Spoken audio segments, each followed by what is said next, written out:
So for chapter 9, we're going to be covering international trade applications. So what is the basis for international trade? I mentioned this in the introductory class, but the basis for international trade is comparative advantage. And remember, comparative advantage is based off opportunity cost, right? So in other words, the producers are giving up less resources to produce those items. So it's not a company, it's not based on absolute advantage. Absolute advantage is based off on spending less time or how much more you can produce, but comparative advantage and opportunity cost is based off on how much you are giving up in order to get that commodity produced. So when does a country have comparative advantage? So basically, when the domestic price of production, cost of production, is cheaper than the world price, right? So then a country has comparative advantage and they can export. So meaning that because it's cheaper to produce domestically, then they can go to the international market and sell at the world price and still increase their production. So let me give an example. So this is quantity and this is your price, and then you have your demand, you have your supply. Remember your intersection points, right? Okay, and rather than calling this equilibrium price, let us assume that this is the domestic price, okay? That this equilibrium point is the domestic price, and then this is going to be your domestic quantity, QD. So let's call that domestic quantity. Right? Assuming that this country is called the US, right? And it only costs them $50 at the domestic level, cost us $50 at the domestic level to produce 2,000 units of coffee, right? So let's say we're dealing with coffee.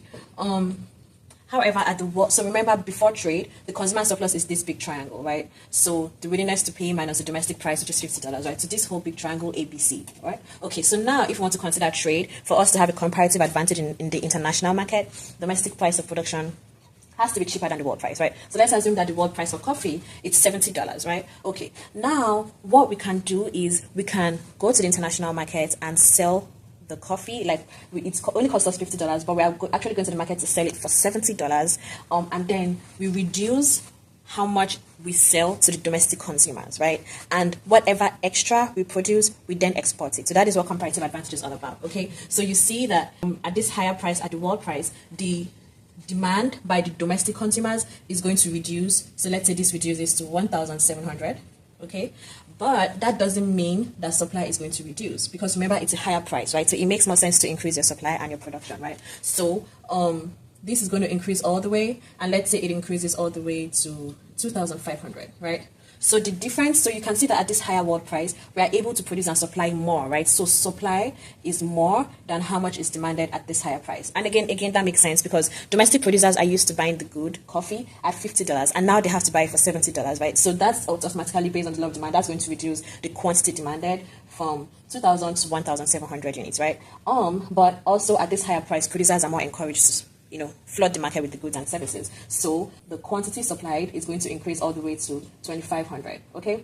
All right, and this difference between your supply curve and your demand curve is what is going to be exported in the international markets, okay? All right, so you can see before trade, the domestic consumers had ABC as their consumer surplus, right? But now, after trade, they only have A as their consumer surplus. Because of the higher price, now they have to buy things at a higher, more expensive price of $70, so their consumer surplus shrinks to just A, right? How about the domestic producers? Before trade, the domestic producers had the producer surplus as DEF. So remember we talked about the letters, right? So that would be D, E, and F, right?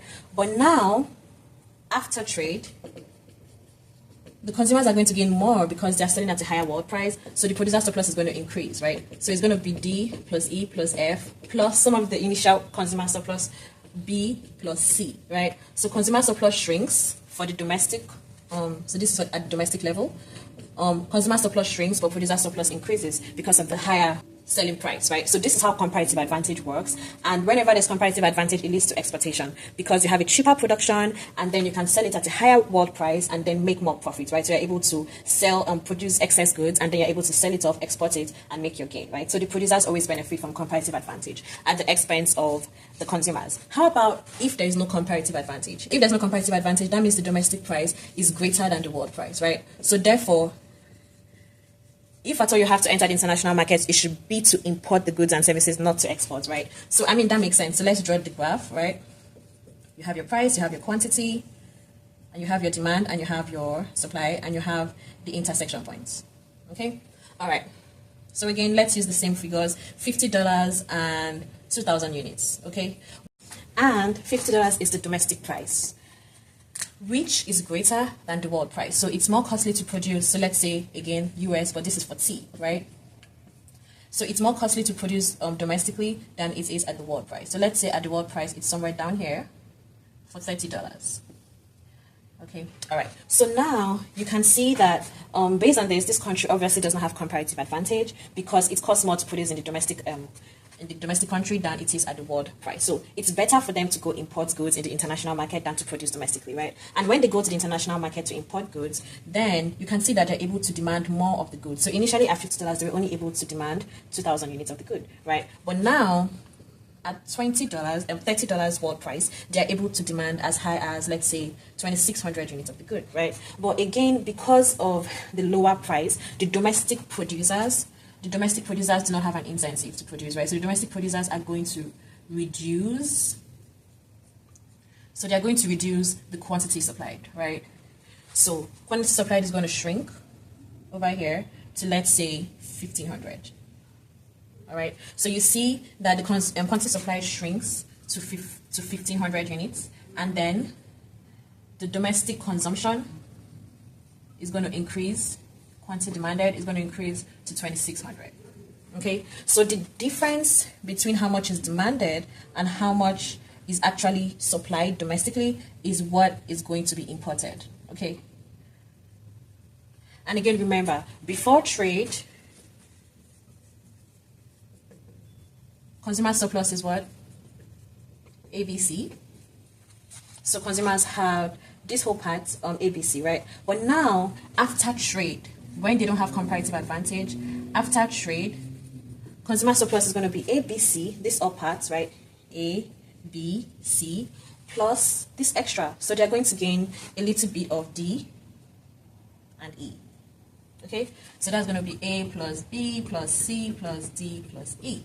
So the consumers are better off. You see that? However, the producer surplus before trade, producer surplus was D plus E plus F, right? But after trade, producer surplus is just going to be F.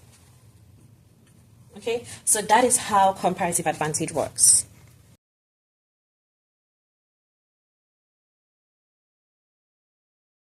So how about when there is a tariff imposed on imports? So what is tariff? Tariff just means that there's a higher tax imposed on whatever quantity of goods you're importing, right? So that makes it more expensive.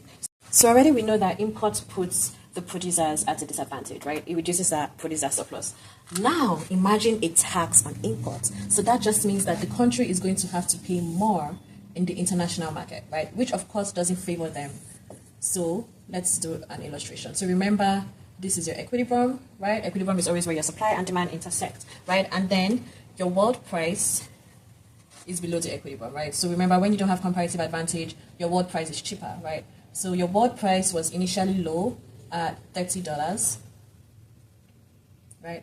So you had this difference as how much you were importing, right, before, right? Okay, and now, because there's a tariff, you have to pay more to import the goods, right? So now this tariff on imports is going to be a disfavor, is going to be a disadvantage to the consumers and the producers, okay? Because they're going to have to pay more, right? So the world price is going to increase, basically, right? It's going to increase to this point. So let's say it increases from $30 to $40, right? So now you have to pay $10 more extra, okay? And you can see that when it increases, your quantity supplied is going to increase a little bit, right? So your quantity supplied is going to increase domestically. So domestically, quantity supplied is going to increase a little bit, right? So let's say initially it was at 1,500 and right now it increases to 1,600, right? So it increases to 1,600. When you trace what happens in your demand curve, however, because of the higher price, your demand is going to reduce. So initially it was 2,600 and now let's say it's 2,500. Okay, so your quantity demanded is going to drop to 2,500. Okay, so you can see that there is a less there's a less difference you have to import, right? So before you were able to import 2,600 minus 1,500, which is basically 1,100 units. That's how much you were able to import, right? But now you're only able to import 2,500 minus 1,600, which is basically just 900 units, right? So tariff causes distortion in the markets. It does a disservice to both the consumers and the producers. The producers are able to, I mean, they're a little bit happy, so their producer surplus goes up a little bit. So initially their producer surplus was just F, but now the producer surplus is going to be F and a little bit of D and F, right? So there's going to be some extra, right?